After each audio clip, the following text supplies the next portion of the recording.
literacy is an important and necessary life skill. While we don't widely see it in every classroom, it has been a formal part of the American education system for more than a century, and momentum is building as more states adopt mandates to require financial education in high schools. Billy Hensley is the president and CEO of the National Endowment for Financial Education. He joins us today to talk more about how Texas ranks when it comes to financial literacy instruction.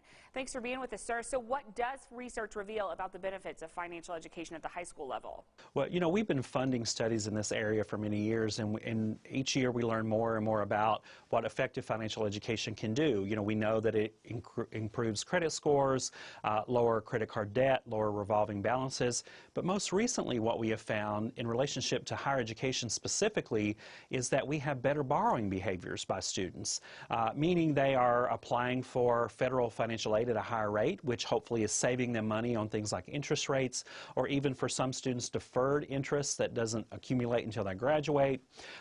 Fewer students are taking out private loans to fund higher education, which can cost much more and have different limits set to them, as well as credit card behaviors. And we've seen a troubling trend for the last few years of students using credit cards to finance higher education. And students who have taken financial education in high school as a requirement, as a mandate specifically, are doing that at a much lower rate, if at all. And so they're graduating with lower credit card debt, lower interest rates, and lower debt overall from higher education. And they're getting started with a more sound beginning in their financial life. Now, why do students who are exposed to financial ed in high school make better borrowing decisions for college? Well, you know, we've come a long way in our understanding of how to effectively teach money management skills. You know, our financial landscape is more complicated than ever before, and we've begun to evolve and build financial education as a competency-based education model, meaning students create plans now. They don't just memorize facts and regurgitate those things back to us that we've memorized for a quiz. We create a plan. We develop plans in the classroom for what's your higher education plan, what's your transportation plan, what's your housing plan. And as students are able to practice these skills in a safe environment in a classroom, and things that are relevant to them now, decisions that they can make now that affect their financial life, they feel more confident in their ability to make decisions once they leave the safe environment of the classroom. Now, given this research, why aren't more states mandating it? Well, you know, we've seen progress. There's a lot of momentum right now. We have 19 states that require financial education to graduate. More states are considering it, and so we're excited about that momentum.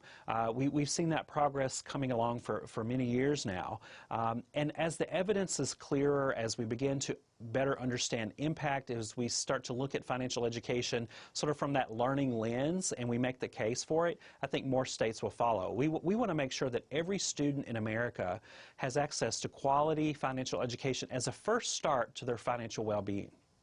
So how can parents and teachers sort of lobby their school districts to bring financial ed to classrooms? Well, you know, start with your local ally, which is the teacher. We funded a study a few years ago that looked at teacher confidence and competence in this topic. And what we found is that 9 out of 10 teachers think that this should be required. So at that rate, you've already got a building full of advocates, and start making the case with data with the local principals.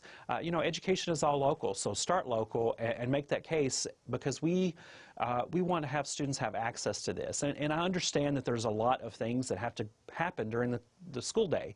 I'm a former teacher myself. I understand the demands on teachers, but if we make the case for this practical life skill that gets people started on the right foot financially, and very measurable things like lower debt, for example, as a result, why not do this? And so let's make the case with the data. And what should states who don't have mandates in place be doing to support financial education in area schools? Well, there are 2 places. The first is our website. We're a national foundation, so everything we do and provide is free, nefe.org, and look at the research that we funded and make the case with the data. I think people respond to data when it comes to their own kids and in the local school. And then I'm on the national board of the Jumpstart Coalition, and we're starting a grassroots effort with a website called checkyourschool.org, where every school in America is listed in there, and to see if your school offers financial education, or maybe notate that your school does offer it, so that we can continue to build this momentum. Well, thanks for being with us today. We appreciate you. Thank you.